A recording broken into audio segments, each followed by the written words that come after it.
conduire aussi en prière et dans l'adoration aussi. Je voulais, avant de faire monter l'orateur de ce soir, honorer certaines personnes qui Dieu a permis que ce soir qui se retrouvent ici au milieu de nous. Je ne sais pas si vous les permettez. Vous les permettez? La Bible déclare que la maison qui reçoit est bénie. Alléluia. Alors il y a quelques hommes de Dieu qui nous prient avec nous, mais qui sont bénis ce soir, passer ces moments de prière avec nous avant d'inviter l'orateur de ce soir. Laissez-moi demander à tous les hommes de Dieu qui sont de notre côté, vous allez vous lever et l'Église va acclamer pour vous. Nous sommes bénis de vous recevoir ce soir.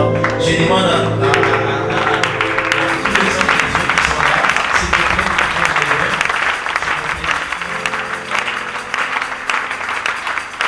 est-ce que vous pouvez bien entendre prier? Alléluia.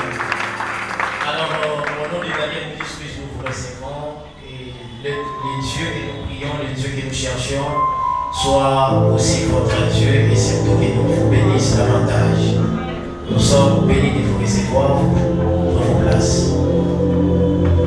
Alors, tu es là aussi, c'est la toute première fois de venir prier dans ces lieux. Là où tu es, tu vois, je sais pas lancer la main parce que je voudrais bien m'arrêter déjà de toutes ces choses et laisser l'orateur de ce soir travailler. Tu es là, c'est la toute première fois. Vous pouvez vous lever, s'il vous plaît. Levez-vous. Levez-vous ici. Est-ce qu'on peut acclamer pour ces visiteurs qui nous ont ce soir? Est-ce qu'on peut bien acclamer? Tu n'as jamais prié avec nous, tu es là ce soir. Est-ce que tu peux bien acclamer? Est-ce que tu peux bien acclamer? Alors, nous sommes venus de vous recevoir. Je croyais même que le protocole allait les remettre les dépliants rapidement parce que après ici, je ne sais pas si on aura le temps de faire ça. Sinon, nous sommes Daniel Ministries, qui est un ministère de prière et d'adoration. Comme vous pouvez le constater sur notre page, nous nous réunissons dans cette salle chaque jeudi de 16h à 19h et les samedis matin de 8h à 10h où nous cherchons Dieu, nous implorons la grâce de Dieu, nous adorons Dieu, nous passons des très bons moments dans la présence de Dieu. Alors, Dieu a accepté que nous puissions tenir ce séminaire avec un invité spécial qui est mon frère, qui est aussi un homme de Dieu bien, qui bénit plusieurs, il bénit l'Église corps de Christ. Alors, nous avons décidé de lui inviter et bénéficier de sa grâce. Voilà pourquoi pendant ces 4 jours, nous serons là en train de prier, chanter et écouter la parole de Dieu par l'homme de Dieu que je vais inviter ici à tout à l'heure. Alors, ce séminaire est pour 4 jours qui a commencé aujourd'hui jusqu'à dimanche. Nous nous excusons pour des petits soucis autour de ça, mais sinon demain nous allons aller au-delà. Alléluia.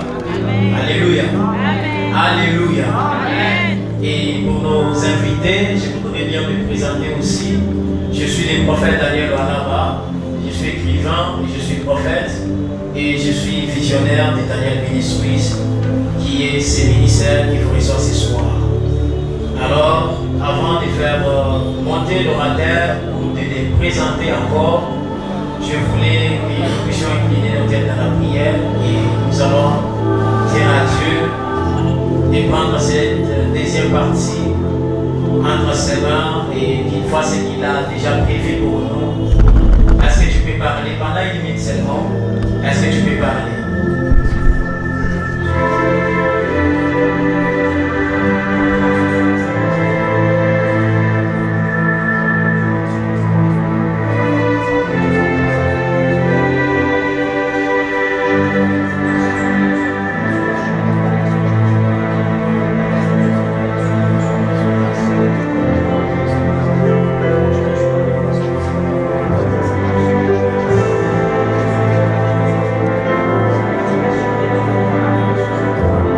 Père, merci pour ces instants, merci pour ces moments.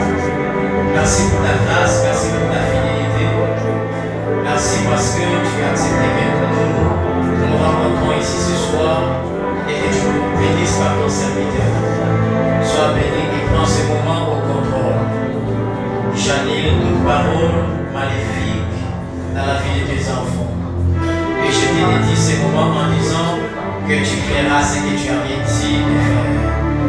Satan, tu es un pauvre menteur. Ce que Dieu avait dit, ça va s'accomplir ce soir. Ce que Dieu avait libéré, ça va se manifester ce soir. C'est dans le nom puissant de Jésus de Nazareth que nous avons ainsi prié. Amen.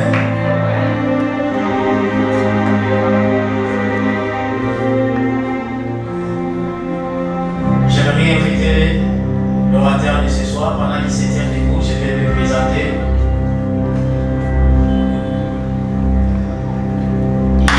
Est-ce qu'on peut acclamer le pasteur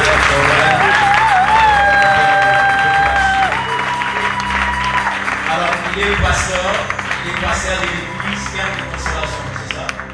Il est pasteur de l'église Cœur de Consolation, mais c'est aussi un chantre de l'Éternel. Alors, il est arrivé hier soir, et s'il est venu pour nous bénir. Pourquoi ton amen est faible comme ça? Pourquoi ton amen est faible comme ça? Je suis en train de dire qu'il est pasteur responsable de l'église Cœur de Consolation. Il est marié à une merveilleuse femme. Amen. Et il est père d'une petite fille, comme je le disais hier à l'hôtel. Papa, comment va la petite? Il m'a dit non, elle n'est plus la petite. Elle a déjà grandi. Alors, il est quelqu'un que Dieu utilise aussi beaucoup plus dans l'adoration et la louange. Je voudrais bien qu'on se tienne debout pendant qu'il sera en train d'avancer pour nous annoncer la parole parce qu'il nous vient très loin de tout marché. Et si nous sommes là ce soir, c'est pour recevoir la bénédiction de sa part. Est-ce que tu peux bien acclamer? Acclame comme quelqu'un qui a la foi et ce soir, c'est mon jour. Est-ce que quelqu'un peut déjà regarder son voisin pour dire aujourd'hui c'est mon jour? Regarde ton voisin, tu lui voisin, aujourd'hui c'est mon jour. Dis-lui bien, si tu n'es pas sérieux, est-ce que tu peux changer de voisin? Dis-lui voisin, aujourd'hui c'est mon jour. Voisin, it's my turn. Est-ce que tu peux le faire?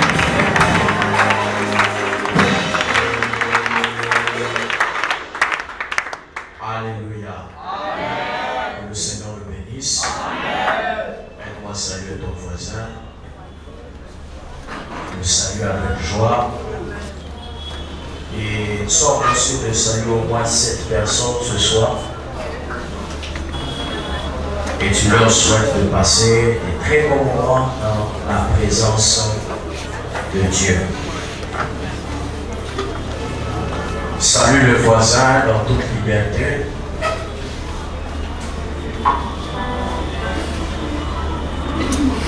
Est-ce que tu peux maintenant acclamer le Seigneur?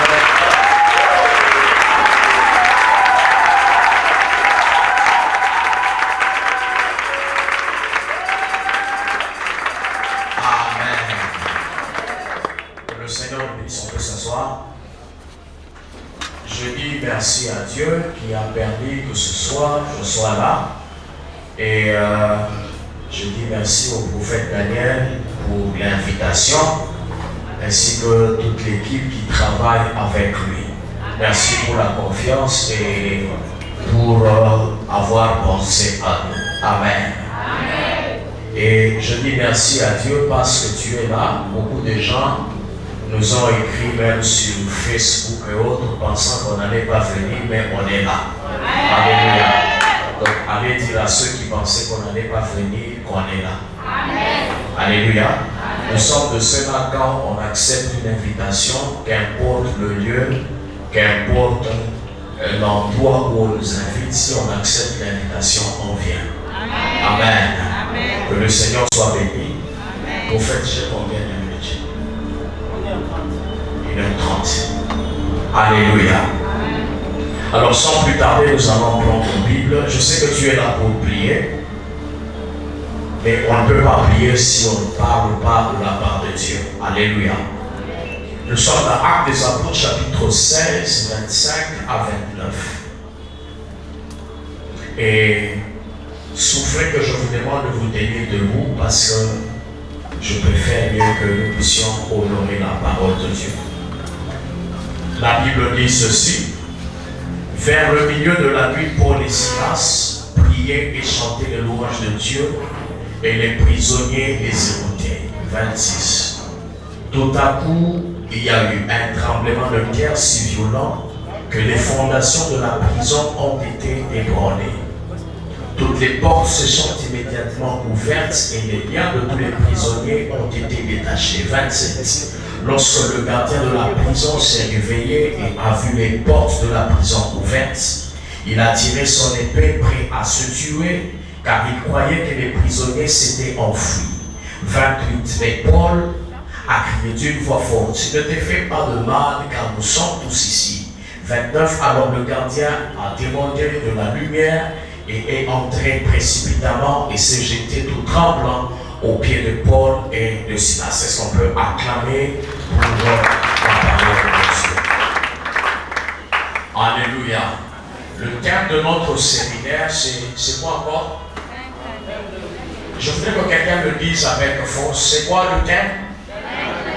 Vaincre les géoliers. Alléluia. Vaincre les géoliers. Aide-toi dire à ton voisin, vaincre les géoliers. Alléluia. Alors, vous devez comprendre ceci. Je suis juste en train de courir, mais je vais introduire et je pense que demain, nous allons décoller maintenant. Alors je voudrais introduire ma prédication par ceci, que vous devez comprendre que à chaque fois qu'on parle de la délivrance, à chaque fois qu'on parle du combat spirituel, à chaque fois qu'on parle de l'élévation, à chaque fois qu'on parle du positionnement, à chaque fois qu'on parle de l'apogée dans un quelconque domaine, deux choses majeures sont importantes. Le Seigneur peut diminuer, je préfère mieux qu'on monte ensemble. Alors, deux choses majeures sont importantes quand on parle de toutes ces choses. Et les deux choses majeures qui interviennent quand on parle de la délivrance et de toutes ces choses que je viens de dire, la Bible nous mentionne deux choses. C'est la prière, soit la louange. Alléluia.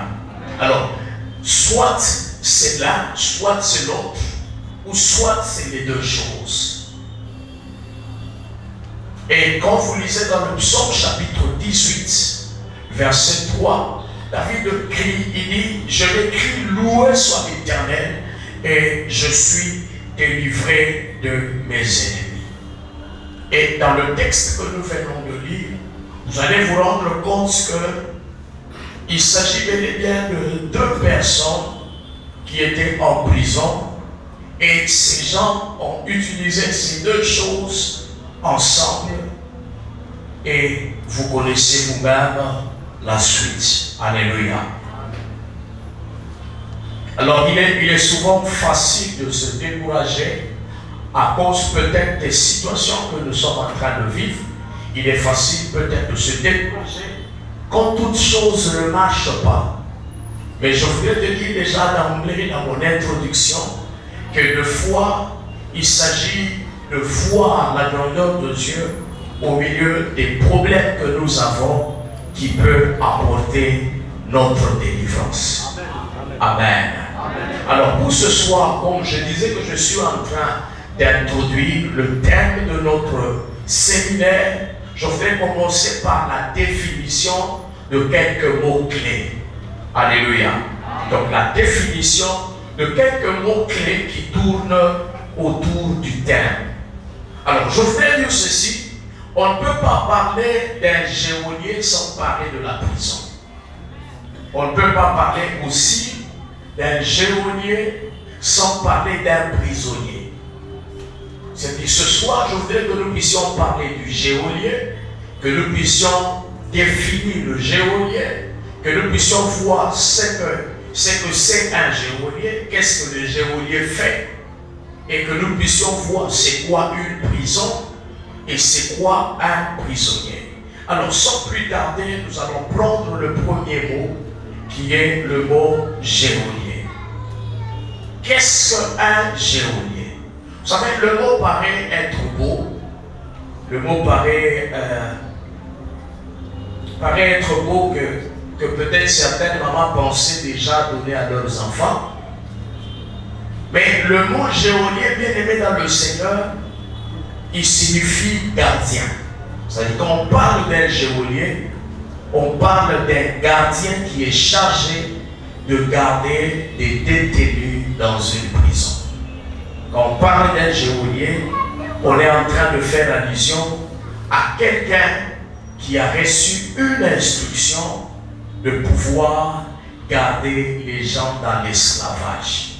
C'est-à-dire, il a reçu cette information et à cause de cette information, il y tient contre même sa propre vie pour que les gens qu'on lui a confiés demeurent sous sa garde.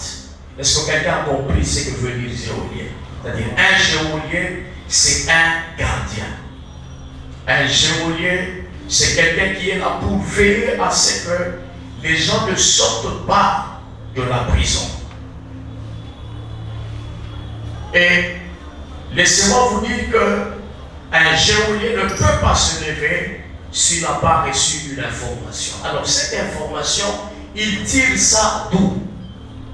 Cette information, il peut tirer cette information des hommes et des femmes animés par un mauvais esprit dans nos familles. Cette information, il peut la tirer même des mauvaises rencontres. Cette information, il peut la tirer même des péchés dans lesquels nous sommes tombés. Alors pour nous, en tant qu'enfants de Dieu, c'est quoi un géolien? Un géolien, vous devez comprendre que c'est un esprit qui a reçu l'instruction de veiller sur la vie de quelqu'un. Alléluia. C'est-à-dire qu'il a reçu l'instruction, il a reçu l'ordre, il a reçu l'information de maintenir une personne dans une vie de souffrance, dans une vie de maladie, dans une quelconque situation, dans une quelconque maladie. Alléluia. Et quand vous lisez le Nouveau Testament, vous allez vous rendre compte que les géoliers, pas seulement par rapport à la définition du mot, mais quand vous lisez tout le Nouveau Testament, à chaque fois qu'on va définir, les géoliers étaient chargés de plusieurs choses. La première chose qui caractérisait les géoliers, c'est que les géoliers, c'était des gens qui condamnaient les gens à vivre dans les mêmes choses. Il y a la personne qui est à côté de toi, qu'un géolien te condamnera à vivre dans les mêmes choses.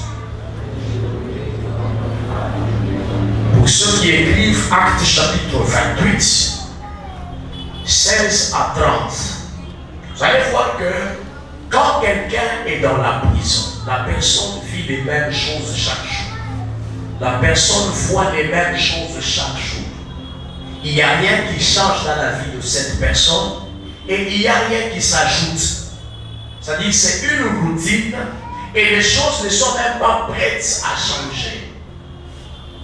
Pourquoi? Parce qu'il y a un géolier qui est là avec le rôle de maintenir une personne à vivre les mêmes choses. Je vais ouvrir une petite parenthèse et dire à quelqu'un que de fois une situation qui ne change pas n'est pas toujours la volonté de Dieu. Alléluia. Amen. Les situations, c'est-à-dire quand il n'y a pas de changement, le chrétien moderne, pour justifier sa faiblesse, il justifie sa faiblesse avec un verset. Il pense que la souffrance dans laquelle il est, c'est Dieu qui permet qu'il souffre. Alléluia. Regarde ton voisin, dis-lui, voisin, un désert où la manne ne tombe pas ne vient pas de Dieu. Alléluia. C'est-à-dire, un désert où la manne ne tombe pas ne vient pas de Dieu. Tout désert n'est pas une école. Il y a des déserts qui viennent des géoliers. Il y a des situations qui ne changent pas parce que ce n'est pas encore le temps de Dieu, mais parce qu'il y a un esprit qui contrôle ta vie.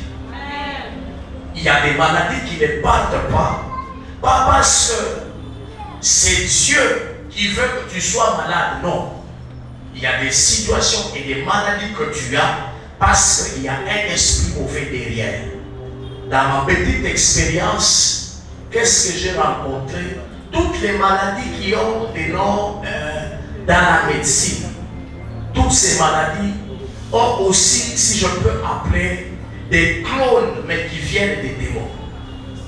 Alléluia. Il y a le sida qu'une personne peut avoir par l'impudicité, mais dans mon parcours, j'ai eu à rencontrer des gens qui ont attrapé le sida parce que dans un rêve, elle avait juste vu quelqu'un venir avec une seringue. Alléluia. C'est pourquoi il faut faire très attention. Quand vous avez une maladie que tout le monde échoue de guérir, il faut faire attention. Est-ce que quelqu'un me comprend? Il faut ouvrir les yeux et regarder quand vous avez une situation qui ne veut pas changer. C'est-à-dire, ça fait des années et des années que tu vis la même situation. Ça fait des années et des années que tu n'as pas de mariage. Ça fait des années et des années que rien ne marche. Ça fait des années et des années que tu es toujours malade. Tu es comme cette femme qui perdait le sang. Tu as tout essayé. Tous les spécialistes ont essayé ton cas et personne n'a su résoudre cela. Alors je voudrais attirer ton attention sur le fait que quand les choses ne changent pas, quand l'évolution ne se fait pas voir, ouvre les yeux, examine ta vie, il peut se faire qu'il y a un géolier quelque part. Et quand le diable te tient entre ses griffes, il voudra assez que tu meurs dans ce problème. Mais je voudrais dire à quelqu'un, le problème que tu as, tu ne vas pas mourir dans ce problème. Tu ne vas pas mourir dans cette difficulté. Même si cette maladie a tué plusieurs personnes, pendant ce séminaire, cette maladie va partir. L'homme que tu vois devant toi, c'est un homme qui ne doit jamais à l'impossibilité. L'homme que tu vois devant toi, c'est un homme qui croit au Dieu des possibilités. L'homme que tu vois devant toi, c'est quelqu'un qui a vécu des miracles et qui les voit. Je voudrais te dire, bien-aimé dans le Seigneur, il y a des choses que les hommes échouent, mais il y a aussi des choses qui sont seulement dans le pouvoir de Dieu. Regarde la personne qui est à côté de toi, dit le voisin, il est vrai que tu as duré dans les mêmes problèmes, mais pendant ce séminaire, il y a quelque chose qui va changer. Dis à ton voisin avec foi, dis à ton voisin qu'il y a quelque chose qui doit changer dans ta vie. Il y a quelque chose qui doit changer dans ta vie. Il y a quelque chose qui doit changer dans ta santé. Il y a quelque chose qui doit changer dans ta maison. Il y a quelque chose qui doit changer dans ton parcours. Parce que quand on se confie en Dieu, le Seigneur peut changer nos vies et nous accorder des sujets de témoignage. Alléluia. Un géolier. Quand il y a un géolier dans la vie de quelqu'un, la deuxième chose que vous devez retenir par rapport au géolier, pas seulement ils veulent condamner les gens à vivre les mêmes choses, mais la deuxième chose, quand il y a un géolier, c'est un esprit de contrôle. Alléluia. C'est-à-dire, ils sont là. Il est là pour contrôler la vie d'une personne. Regardez dans Actes chapitre 28. Le premier texte, c'est Acte 16, 23. Et le deuxième texte, Acte 28, 16 à 30. Ils sont là pour contrôler les vies des gens. Quand vous lisez ce texte, vous allez vous rendre compte qu'on a permis à Paul de vivre un semblant de liberté, alors qu'il était attaché à un soldat qui était comme un garde. Alléluia. Pas seulement Paul, et quand pour ceux qui écrivent dans Actes chapitre 12, verset 6, quand vous lisez dans ce texte, vous allez vous rendre compte que même Pierre, il était attaché à 2 soldats. Alléluia. Je ne sais pas si ça t'est déjà arrivé de voir comme s'il y a quelqu'un qui te gère au fait. Quand tu fais des choses, tu sens qu'il y a quelqu'un qui passe après toi pour détruire ce que toi tu as fait. Si tu as cette impression, comprends qu'il y a un geôlier dans ta vie. C'est-à-dire que les geôliers sont là, ils veulent s'attacher à la vie de quelqu'un. Ils veulent contrôler la vie de quelqu'un. Ils veulent limiter une personne. L'apôtre Paul se retrouvait un jour attaché à un soldat. Pas parce que ce soldat voulait le garder comme un garde du corps, non. Mais ce soldat voulait juste le contrôler. Un geôlier, c'est un esprit de contrôle. Il est là pour te contrôler. Il est là pour t'empêcher de vivre ce que tu dois vivre. Alléluia. Le geôlier.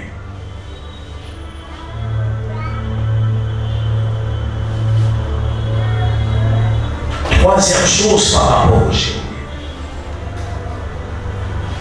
De fois, les geôliers reçoivent l'ordre de tuer. C'est la troisième chose que tu dois retenir par rapport au geôlier. Marc chapitre 6, verset 27. Vous allez vous rendre compte que celui qui a fait tuer Jean-Baptiste, c'était un garde. Alléluia. C'était un garde qui avait tué Jean-Baptiste. Et on a apporté la tête sur un plaque. Quand il y a un geôlier qui s'est déjà levé dans ta vie, comprends qu'il est là pour tuer. Quand je parle de tuer, ça peut être mettre fin à la vie de quelqu'un ou même tuer tout ce que la personne fait. Tu fournis des efforts, tu investis dans des choses, tu te lèves, tu fais tout ce qu'un homme ou une femme peut faire. Mais en fin de compte, c'est l'échec qui est ton partage. Là, il y a un geôlier. Alléluia. Ce sont là les 3 choses par rapport au geôlier. Alors, deuxième mot que nous devons définir, c'est quoi une prison? Une prison, pour ceux qui écrivent, une prison est un établissement où sont détenues des personnes condamnées ou qui sont en instance de jugement. Une prison est un établissement où sont détenues des personnes condamnées ou qui sont en instance de jugement. Pour nous, une prison, c'est toute situation dans laquelle tu ne sais pas sortir. Alléluia. C'est-à-dire, tu es dans une situation où tu ne sais pas sortir, où tes efforts sont vains. Une situation où tes efforts ne produisent aucun effet. Et retenez ceci, aujourd'hui j'établis juste les bases, comme je vous ai dit, et demain nous allons décoller. Alléluia. Retenez ceci, que dans chaque prison, il y a des personnes coupables et des non coupables. C'est-à-dire, il y a des gens qui méritent la prison et il y a des gens de foi qui sont en prison, pas parce qu'ils ont mérité, mais juste à cause de la haine des gens. Alléluia. Vous savez, là chez nous, on a remarqué une chose, c'est que la plupart des fiançailles se terminent très mal. Donc quand une femme remarque qu'un homme veut mettre fin à la relation, elle va mentir que l'homme a voulu la violer. Alléluia. Alors quand elle ment, avant qu'on puisse trouver, qu'on puisse discerner quelle est la vérité, mais l'homme part d'abord où? Il part d'abord en prison. C'est-à-dire en prison, il y a des gens qui sont coupables et des non coupables. Alléluia. Regarde ton voisin qui dit, est-ce que tu es coupable ou non coupable dans ta prison? Alléluia. Des hommes coupables et des non coupables.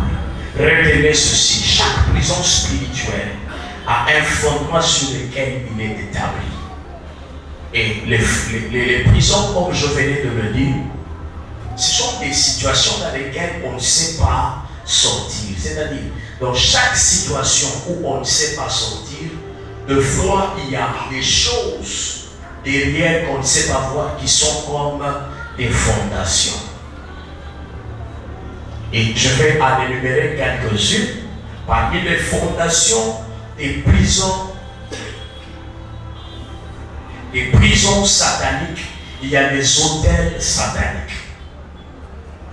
À part les autels, il y a la haine de notre entourage. Regardez Paul et Silas, après avoir fait du bien à une femme. Est-ce que chasser un esprit mauvais dans le corps de quelqu'un, c'est une mauvaise chose? Non. Après avoir fait du bien à quelqu'un, ils se retrouvent en prison. C'est-à-dire, derrière leur emprisonnement là, il y avait la haine de l'entourage.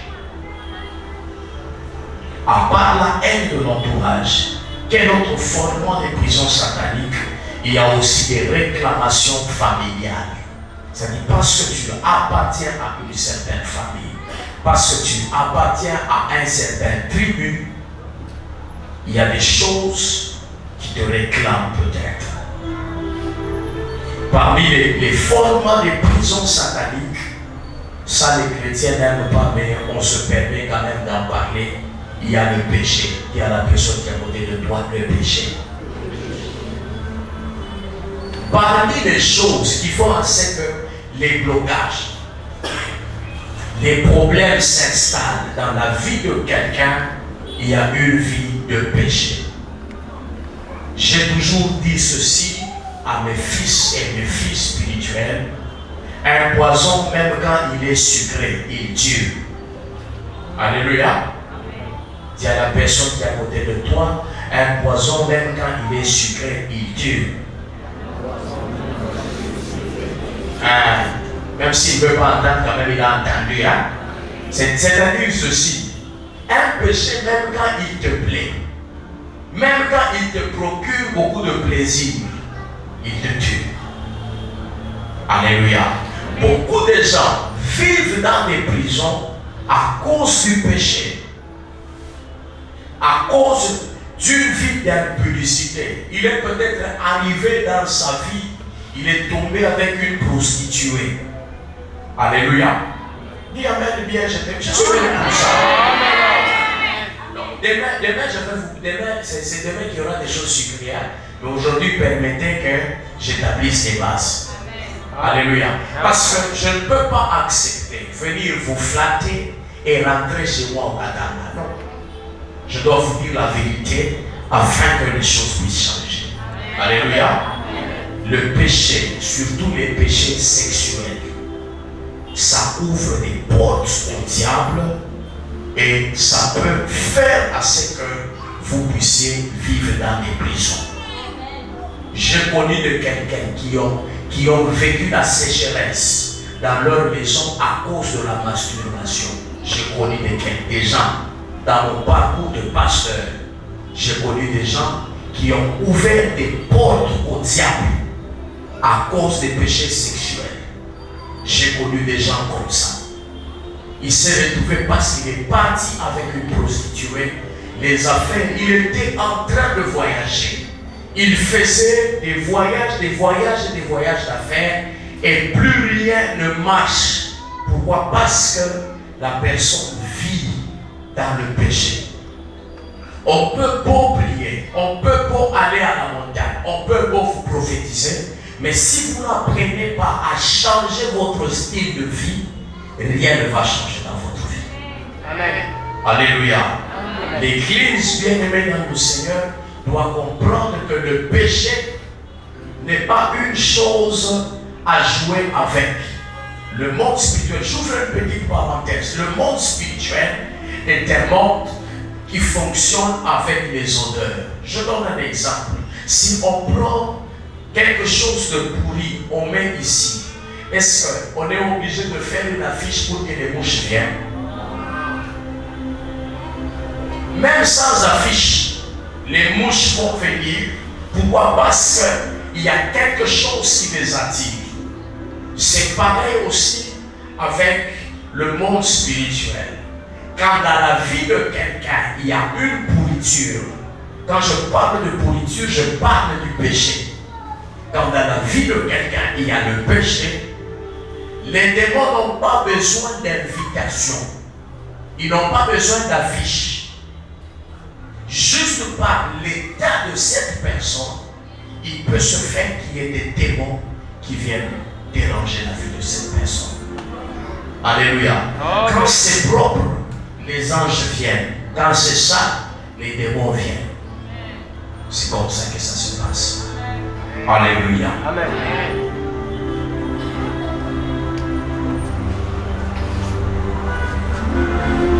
Nous avons parlé de la prison, nous avons parlé du geôlier, nous avons parlé de la prison. Et c'est quoi un prisonnier? Alléluia. Un prisonnier, c'est quelqu'un qui ne jouit plus de sa liberté. C'est quelqu'un qui ne jouit plus de sa liberté. Un prisonnier, c'est quelqu'un qu'on limite. Un prisonnier, c'est quelqu'un qui est contraint de vivre dans des situations qu'on lui impose, dans une vie qu'on lui impose. Parmi les prisonniers, il y a ceux qui subissent, il y a même ceux qui méritent. Luc chapitre 23, verset 41. Jésus parle,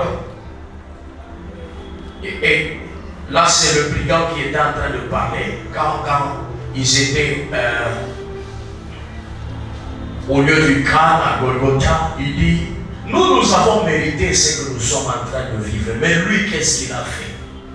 C'est-à-dire, dans la vie, il y a des choses qu'on peut mériter et il y a des choses juste par la haine des hommes qui peuvent faire à ce que quelqu'un soit prisonnier. Alléluia.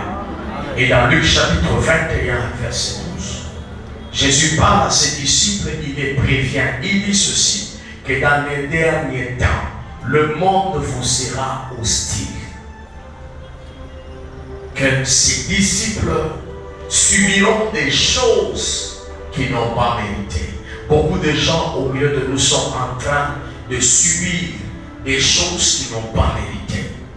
Alors, je ne sais pas dans quelle situation tu es, je ne sais pas ce que tu es en train de vivre, je ne sais pas le problème que tu as, mais je voudrais juste t'inviter à faire deux choses ce soir. Alléluia. Est-ce que tu reconnais une prison quelque part? Est-ce que tu reconnais un geôlier quelque part?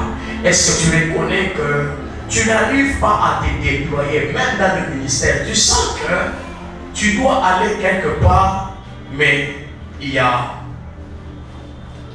Tu sens que tu dois aller quelque part, mais tu sens que tu es bloqué quelque part aussi. Je voudrais te demander ce soir de faire ces deux choses.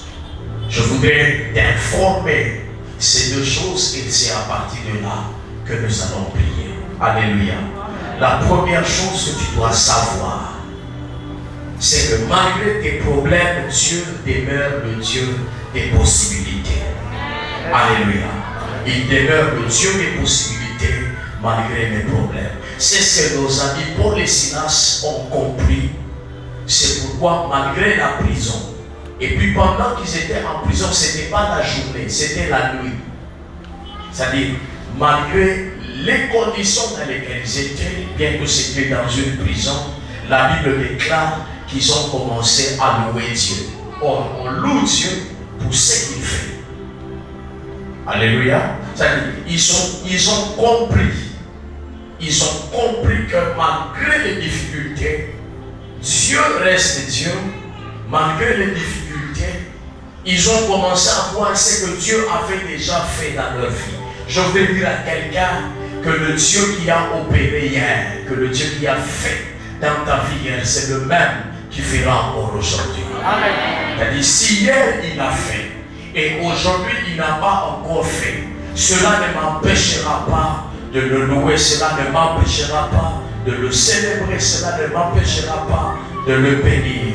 Je voudrais encore ajouter et dire que même si je suis malade, Dieu n'a pas changé, Dieu reste toujours le Dieu qui guérit. Yes. C'est-à-dire, même si je suis malade, lui il est le Dieu qui guérit. Même si je suis dans des problèmes, lui il reste le Dieu qui bénit. Même si je suis dans des difficultés, il reste mon Dieu et je suis fier de lui appartenir. Je ne voudrais pas le juger par rapport à ce que je vis. Je ne voudrais pas le juger par rapport à ce que je traverse. Je ne voudrais pas le juger par rapport à mon problème. Je ne voudrais pas le juger par rapport à mes difficultés. Mais je voudrais au moins contempler et voir combien il est Dieu, malgré mes problèmes. Dans le manquement, je voudrais dire à quelqu'un, il reste Dieu. Dans la maladie, il reste Dieu. Dans les difficultés, il reste Dieu. Quand tout va mal, il reste Dieu. Quand tu es malade, il reste Dieu. Quand les portes se ferment, il reste et il demeure Dieu. Alléluia. La deuxième chose que je voudrais que tu retiennes, c'est qu'il est capable de te libérer de ta prison. Il y a la personne qui est à côté de toi, le Dieu que je sers est capable de me libérer de ma prison. Dis-le-lui avec foi, dis-le-lui avec foi, dis-le-lui avec foi, dis-le-lui avec foi, dis-le-lui avec foi. Parle même au voisin de derrière, dis-lui, mon Dieu à moi est capable de me libérer. Il est capable de me libérer de ma prison. Je suis venu dire à quelqu'un que nous avons un Dieu qui est capable de nous libérer. Je ne sais pas si c'est d'une manière consciente ou inconsciente, d'une manière méritée ou imméritée, que tu te retrouves en prison. Mais ce que je sais, la Bible déclare, il a effacé l'acte dont les ordonnances nous condamnaient. C'est-à-dire, même si c'est d'une manière illégale ou légale qu'on nous a condamnés, la Bible déclare qu'il a effacé l'acte. C'est pourquoi j'aimerais dire à quelqu'un que le temps de ta délivrance est arrivé et les sorciers de ta famille le veulent et tes ennemis ne le veulent pas. Le temps de ta délivrance, il a sonné. Est-ce que tu peux m'aider à taper la main de ton voisin et dire au voisin, même si tes ennemis ne veulent pas, le Dieu de la Bible va te libérer ce soir. Il va te libérer de ta maladie. Il va te libérer de tes blocages. Il va te libérer de tes combats. Il va te libérer de tes oppressions. Il va te libérer de la sorcellerie. Il va te libérer de tes combats. Je ne sais à qui je suis en train de parler. Je ne sais pas à qui je parle ce soir. Mais j'ai une bonne nouvelle pour dire à quelqu'un. Jésus a dit dans Luc chapitre 4, l'Esprit du Seigneur est sur moi, car il m'a ouvert pour libérer les captifs. Ceux qui sont captifs des démons, ceux qui sont captifs des maladies, ceux qui sont captifs des échecs, ceux qui sont captifs des blocages. Je vis une bonne nouvelle ce soir. Jésus a une onction sur lui, capable de changer et de faire des choses que les hommes n'ont pas su faire dans ta vie. Je voudrais que pendant que je parle, que tu commences à voir la grandeur de Dieu et que tu commences à l'acclamer pour ce qu'il est. Que tu l'acclames, acclame le Seigneur et dis à Dieu, je t'acclame malgré que je souffre, je t'acclame malgré ma maladie, je t'acclame malgré mes difficultés.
atmosphère.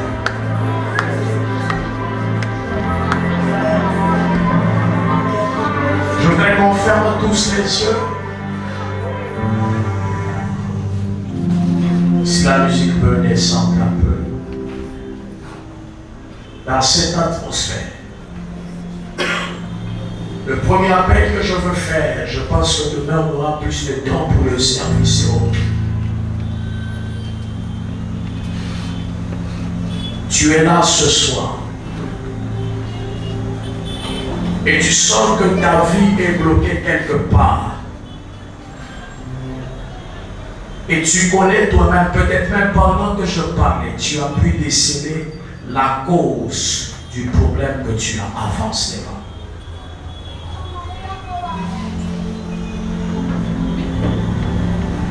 Je ne vais pas insister dans mon appel.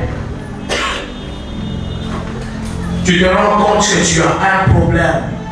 Et même pendant que je parlais, tu as découvert la cause de tes blocages. Tu as découvert la cause de tes problèmes. Tu as eu peut-être à faire telle ou telle autre chose dans ta vie.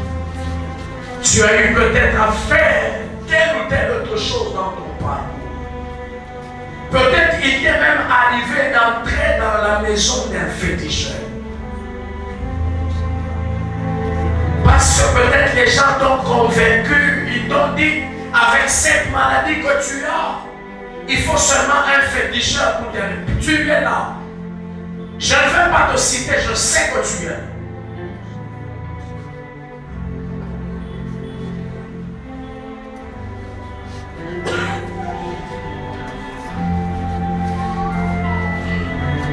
J'aimerais te dire que le monde t'a condamné, mais Jésus ne te condamne pas, il t'accorde sa grâce ce soir. Même si c'est à cause de tes péchés, même si c'est à cause de tes problèmes, Jésus veut te libérer ce soir. Je vais demander à ceux qui sont devant d'élever juste leur main. Je sais que demain j'aurai plus de temps pour ce service.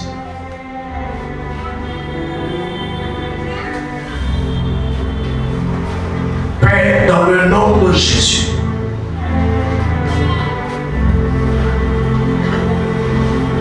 Père, dans le nom de Jésus, je suis en train de prier et j'ordonne à tout esprit maléfique qui dérangeait la vie de mon frère, la vie de ma soeur, esprit mauvais, je t'ordonne au nom de Jésus, libère. Au nom de Jésus, libère. Au nom de Jésus, libère. Au nom de Jésus, libère. Au nom de Jésus, dis au nom de Jésus, libère, libère, libère, libère, libère. Je vois qu'il y a des choses qui montent dans les vents, que la musique descende un peu. Il y a des choses qui montent dans les ventres de plusieurs ici devant. Sortez, je dis sortez. Je dis sortez, sortez, sortez. Vous, esprit de maladie, vous, esprit d'infirmité, vous qui vous êtes infiltrés dans la vie de mon frère, dans la vie de ma soeur, je vous ordonne de partir. Battez, battez, battez, je dis battez.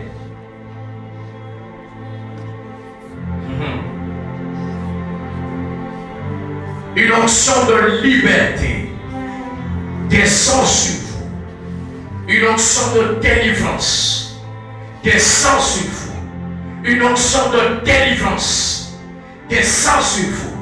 Une onction de délivrance descend sur vous. Que les esprits des ténèbres qui sont entrés par la masturbation, qui sont entrés par l'impudicité, qui sont entrés par différentes voies sataniques, propres ou impropres,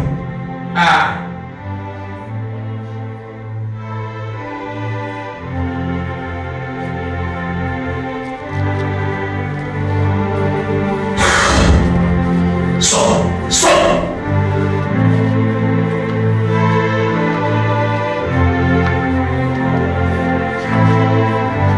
Lâche sa vie.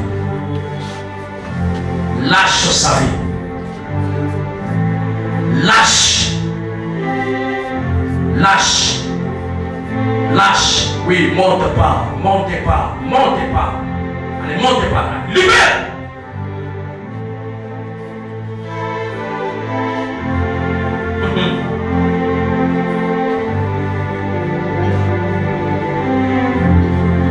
Wow. Wow. Je libère sa vie des chaînes. Je libère sa vie. De partout il y avait des blocages, je libère sa vie. Qu'il vive la délivrance. Wow. Merci Seigneur. Qu'il soit complètement libéré de ces chaînes. Qu'il vive la liberté au nom de Jésus.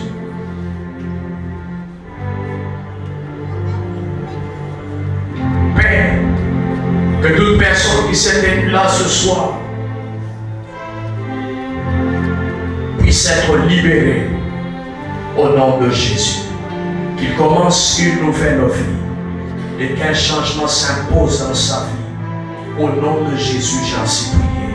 Amen.